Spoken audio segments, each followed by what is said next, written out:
Hi everybody, it's Geordie from Geordie's Cards. Thank you so much for joining me today. Doing something a little bit different today. I'm creating a card for the Craft Roulette challenge. Now, if you don't know what Craft Roulette is, stay tuned and I'll give you a little bit more information, and I'll also be linking to the YouTube video down below.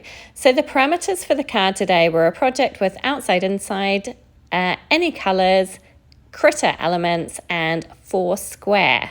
So I'm using some MFT products today. I've got the MFT Happy Hedgehogs stamp set, the MFT Squirrel stamp set.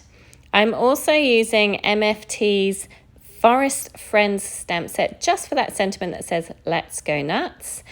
And also MFT Bitty Bears stamp set for the sentiment that says happy birthday. So just those last two just for sentiments. I'm also going to be using the MFT Inside Out Stitch Square dies. And I'm going to be using those dies to create my 4 square panel. But what I've done is gone ahead and coloured my images out. Now, I have used my new Artify markers to colour these images. I will be doing a video on those soon, reviewing them, but I wanted to try them out a few times first to give them a go and get a good idea of what they were like. I'm just showing you there that little hedgehog with the acorn. The acorn didn't have any of the kind of markings on the top of them. I have filled those in with my Copic multi-liner pen just to make them look like all of the other acorns that are in these images. And as I say, I used my new Artify alcohol markers. I have a background panel cut from some Bristol smooth cardstock measuring 5.5 by 4.25, and I'm going in with some tumbled glass Distress Oxide ink very lightly all over just to give it a bit of colour for the background. Now, the Craft Roulette Challenge is something that is hosted by a lady called Merry Gun Fun, and she is a lot of fun. And every week they have a new challenge, and it's broadcast live on YouTube.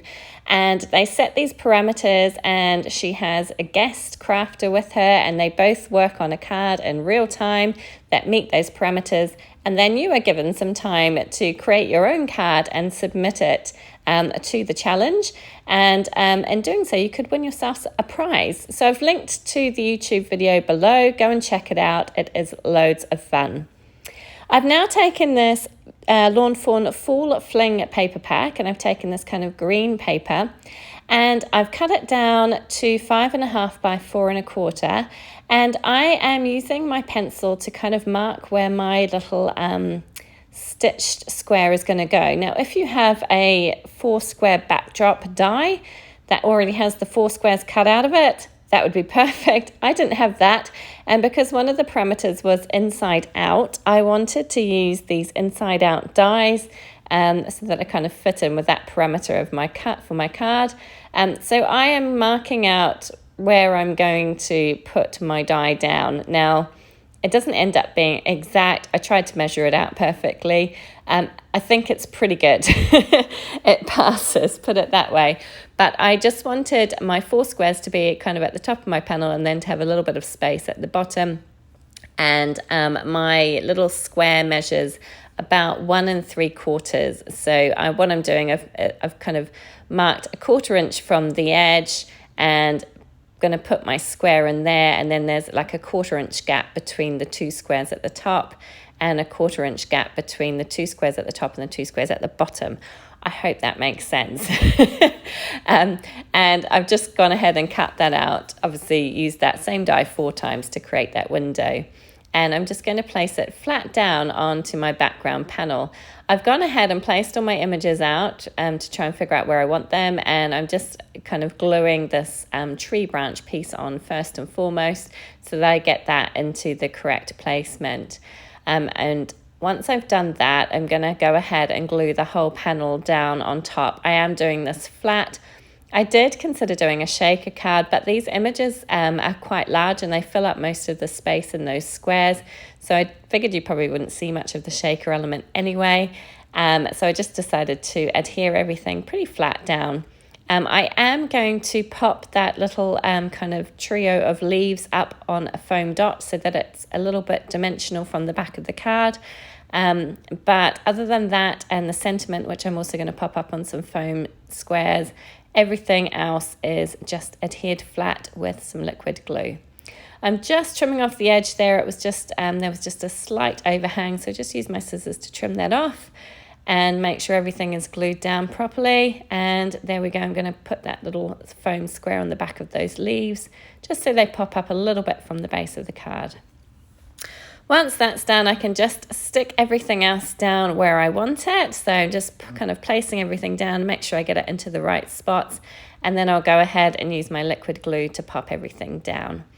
Now, this is my first time playing along with the Craft Roulette Challenge, and I really enjoyed it. If you're kind of in a bit of a crafting rut, it's quite a good way to really work on, or to give you an idea of what to work on, really.